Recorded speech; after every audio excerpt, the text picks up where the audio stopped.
So I'm the measurement guy, and the problem we have in this conference, we get lots of lofty rhetoric about the goals we have to achieve and how we have to mobilize and transform. But if we don't have the right measures for the people that are working on the ground, much of that effort will be dissipated and not be successful.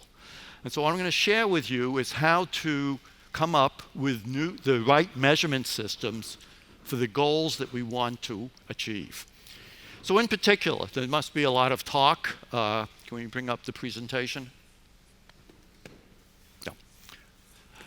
A lot of talk in this conference about measurement of corporate performance using what's called the ESG framework, which I am not a fan of. I think that there's some real problems with this, and this is inhibiting the right accountability for companies for doing the right things. In particular, ESG is not a unitary concept. I mean, it sounds like a three-letter acronym, but it's not a three-letter acronym. It's actually three very different domains of activity going on in the world. E, of course, is environmental, S, societal, and G is governance. And the problem is these are very different. Trying to treat them as one big blob of measurement prevents us from looking in detail at what has to go on inside each one of the components. And if you look at it, E should be relatively easy, because E is based on physical measurements of gases, liquids, and solids. These are objective, measurable items, and we should be able to do a very good job of measuring E, even though I will show you we're not there yet. G, on the other hand, has no outcomes associated with it. G, governance is a process, not an outcome. I'm not sure how it ever got involved with this, and it's distracting attention from the two of those dimensions that really do have outcomes, because the third is S, societal, and there we can measure outcomes. But it's more complex than E, because there are value judgments of what are desirable and undesirable societal outcomes. And it involves issues of ideology and morality in some sense.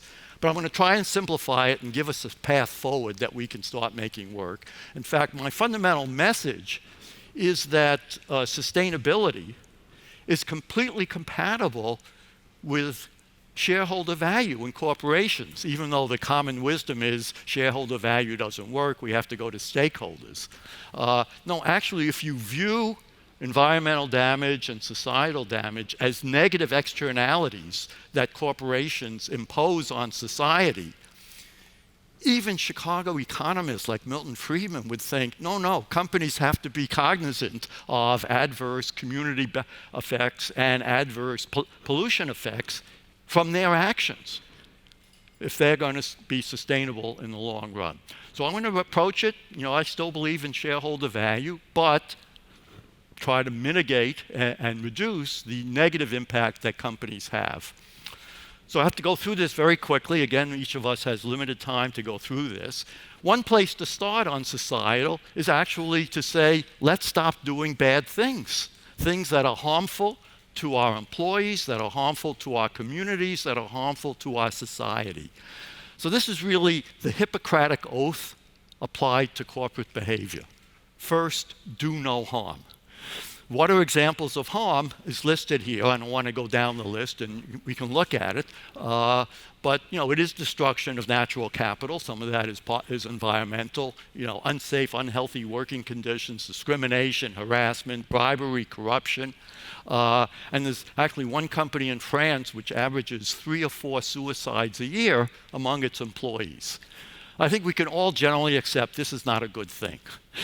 So the first minimum standard of measurement is to identify, measure, and have audited the lack of these negative occurrences, not just in the companies themselves, but in their supply chains. Because ultimately, companies will be held accountable for what happens in their suppliers of their goods and services.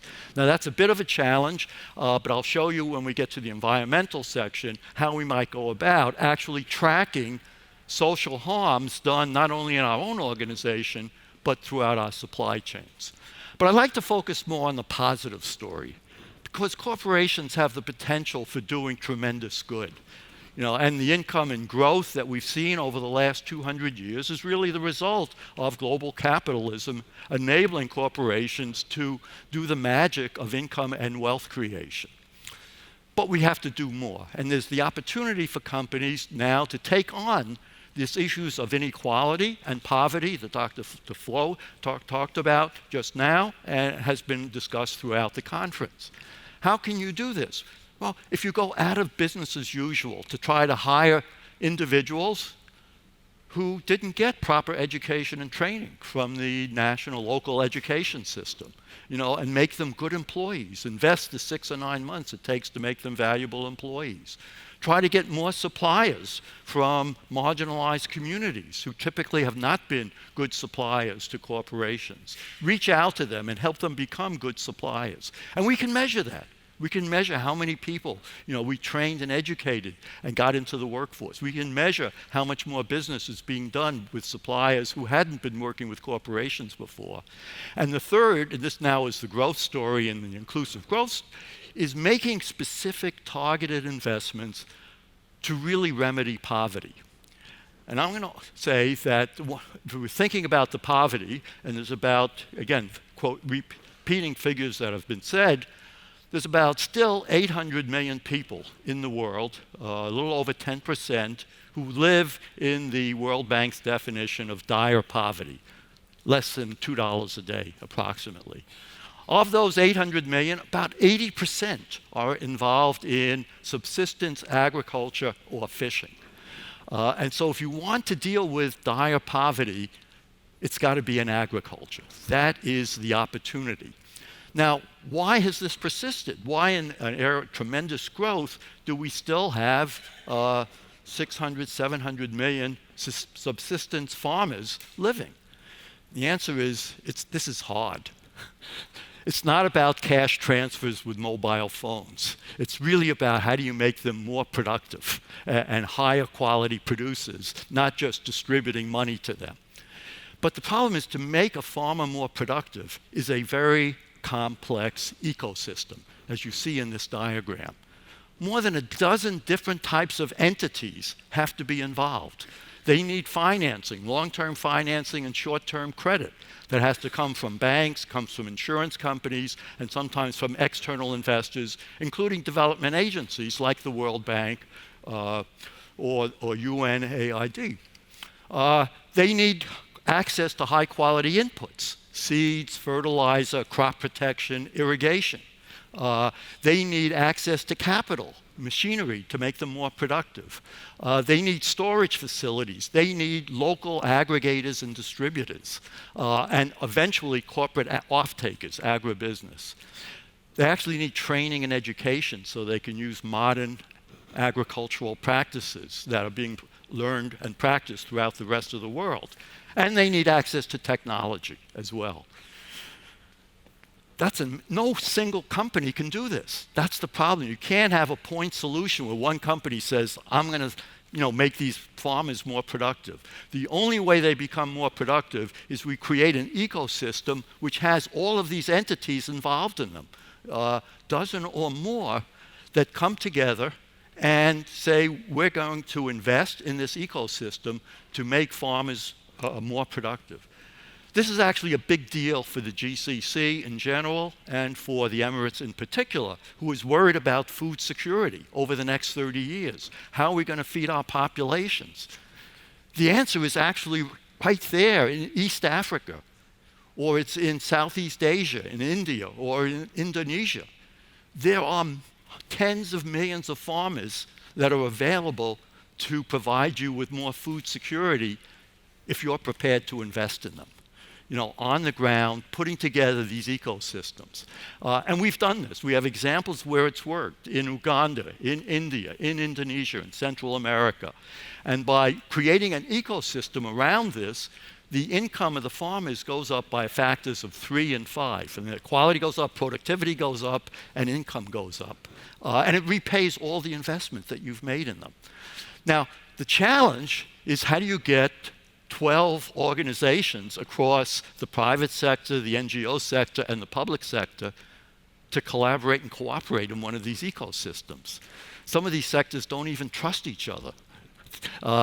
And they don't like each other. How do you get them to work together? Well, that's where I come in, because I have a management system that was called the Balanced Scorecard that helps an organization come together on its strategy.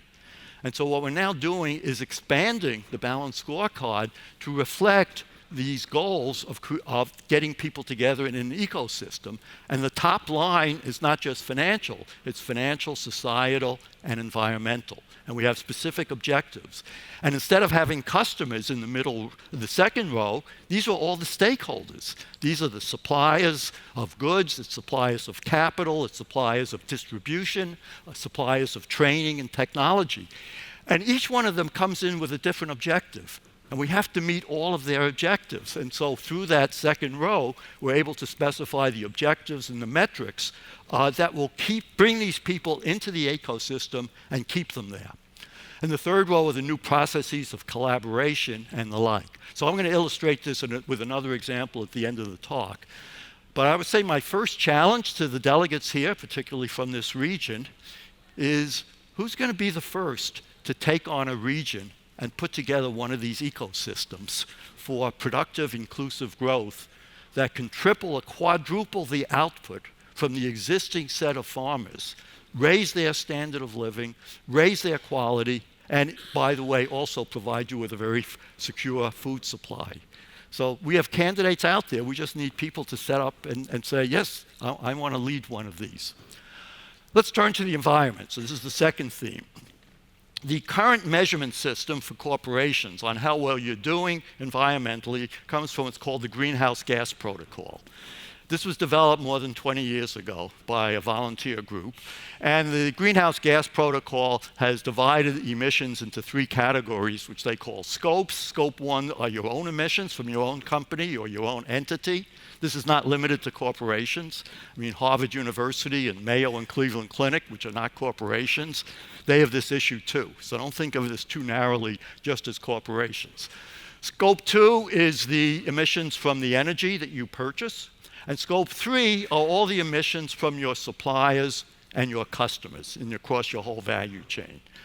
Now, why are Scope 2 and Scope 3 in there? Well, it turns out not that many companies are huge Scope 1 polluters. You know, if you're not in cement or steel or agriculture, your basic own entity emissions are relatively small compared to the emissions that are coming from all your suppliers. And this is a chart that shows that for the average company, the supply chain emissions are 5.5 times as large as the company's own Scope 1 emissions. So if corporations are really going to be accountable for the emissions, they have to be thinking about their supply chain as well as themselves. But the problem is the GHG protocol made some fundamental errors when it set up the Scope 3 standard, which we only discovered personally about less than 2 years ago. One is, if you think about a company like Toyota or Boeing, which has 30 to 50,000 suppliers, how is it going to get this information from all of the suppliers? And it doesn't even know the names of 80% of them because they're so far upstream from them. So it never seemed possible that this could be done, that you could call up your suppliers and tell us how much pollution is in the product that I just purchased from you, which is basically what the standard said. And the way to get around it is that, well, you can just use averages. You don't have to use actuals. Well, imagine running a financial system where you don't have to tell people your actual cost of goods sold, just your industry average cost of goods sold. Well, it's not much incentive to get better if you're using industry averages and not your own particular ones. Second, the Scope 3 standard treats upstream emissions, which companies can control, the same as downstream emissions of their customers, over which most companies have no control. And so they've lost focus trying to do both at the same time. And the third, because everyone's counting up and down the supply chain, you get multiple counting of the same emissions. So there's huge overcounting of the corporate emissions, and savings get multiplied depending upon how many companies are all claiming the same savings. And everyone's doing the same calculation over and over again at each stage of the supply chain.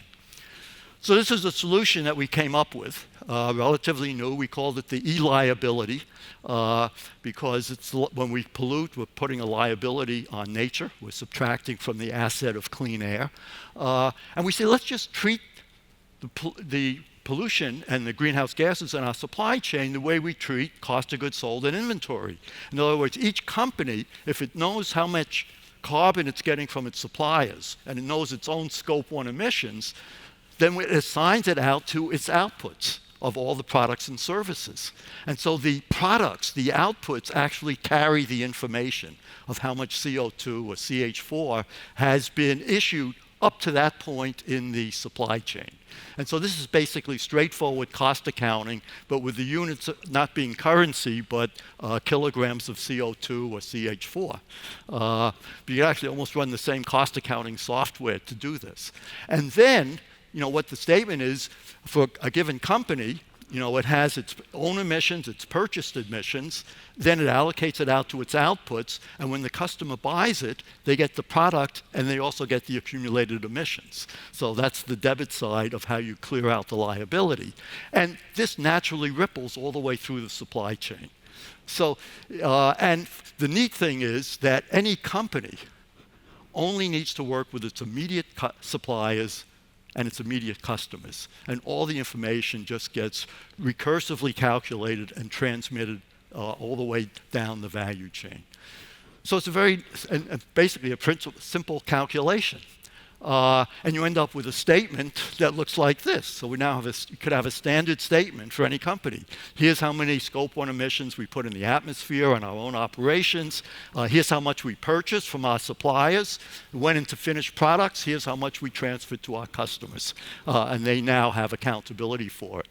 And when you do this, and now you're clearly accountable, now you have an incentive to reduce the emissions that are going through your organization. You redesign products so the components, generate less emissions when you purchase them, and you choose suppliers who are more efficient in the production relative to the emissions that they produce. So now this is the decarbonization of supply chains. This will make it feasible. And there's been very little decarbonization over the last 20 years because the Scope 3 standard was so vague and difficult to implement, no company could take it seriously and put it into action. So this is now actionable. So which company should be the first? Now, and again, I'm going to come up with the challenge here for you. But it's basically those who have environmentally sensitive customers and investors should be the ones to want to adopt this system, because they can be clearly accountable for it, and they get all the benefits when they're able to reduce it, not only from themselves, but from in their suppliers. And my colleague, Karthik Ramana, who has developed the e-liability method with me, we've set up an e-liability institute just to get a little funding because we're trying to run projects on this and show how this works. And we already have worked and pilot projects with automobiles, with cement, with tires, steel, electric generators. And the good news is this is really working. The companies say, this makes sense, we can put this into action, and we can make decisions that will lower our carbon footprint. So now let's get down to a quick case study. This is the final challenge to the Emeritus here. Second one is embedded in the e-liability method is if you can get legitimate carbon offsets. You've invested in technology, typically agricultural, that actually removes carbon from the air. You can get credit for it. And that will reduce your e-liabilities, which means you transfer less e-liabilities to your customers, which your customers will like. Okay? Now, where is the opportunity? Well, it turns out mangroves just love to eat up carbon dioxide. They're great carbon dioxide absorbers. And it's a very widespread crop, I'm told, in this area. And yet it's been allowed to degrade. Imagine now if we started to, here locally, started maybe this month or next month saying, okay, we're going to start building mangrove forests back again. I set as a goal when we had that inspirational talk at noontime from the minister who's leading COP28. That's 9 months from now. Why can't we have a project get underway that we could have somebody come up on this podium and said, yes, here's the project in mangroves that's going on in the UAE, and here's how much kilograms and tons of carbon we expect to capture. And if we do this, this is really where the mitigate, where we can make some substantial benefits. But this is a complicated story. So now if I combine my two stories, we have to create this ecosystem around investing in mangrove forests. The top line is economic. You'll be able to sell those carbon credits for a really good price. There is a huge demand for legitimate carbon credits. It'll improve the livelihood of the farmers who are involved in this and all the suppliers to building the forests. And it's going to conserve the land and also absorb the CO2 and CH4 from the environment. Who are the stakeholders? Businesses that are going to purchase those legitimate carbon credits, the investors who will put the money in and get the return from the financial return, government will get better use of the land, and the communities where this takes place, they will all benefit. So the beauty about these inclusive growth programs is they're win-win-win. It's not a zero-sum game. That's the beauty of capitalism and productivity. You create something where everybody wins and everybody shares in the benefits. And we have, typical processes that we have in that third sector. So wouldn't this be exciting? If somebody says, hey, this is a good idea. This is an imminent crisis. You heard the idea, 1.5 degrees, what's happening in 2030. So we're getting lots of rhetoric at the minister's level. Lots of people go to conferences. Who's investing in a mangrove forest? Who's investing in that farming community in East Africa or in Sri Lanka? So that's the challenge that I put in front of you. We know how to make this work. We know how to put these systems in place. What we need is some leaders to step forward, take up this challenge. We'll work with you and see if we can get this moving. Thank you very much.